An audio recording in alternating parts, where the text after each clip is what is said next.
ఒక్కొక్క కాలమునందు ఈశ్వరుడి యొక్క అనుగ్రహం చాలా విశేషంగా ఉన్న కారణం చేత ఒక జీవిత పర్యాంతానికి సరిపడినటువంటి ఉపాసన ఆ రోజు చేసుకోవడానికి సాధ్యమవుతుంది.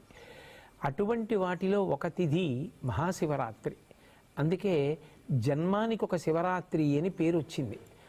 ఆ మహాశివరాత్రి మాఘమాసంలో వచ్చేటటువంటి కృష్ణపక్షంలో అర్ధరాత్రి వేళటికి చతుర్దశి పరివ్యాప్తమైతే దాన్ని మహాశివరాత్రి అని పిలుస్తారు. మనకి దక్షిణాయనం ఉత్తరాయణం రెండు ఆయనములు.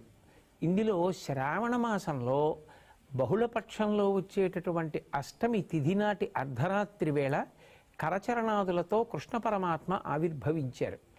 ఆయన అర్ధరాత్రి రావడానికి కారణం జగద్గురువై లోకమునకు అజ్ఞానపు చీకట్లు పోగొట్టి దేశకాలములతో సంబంధం లేకుండా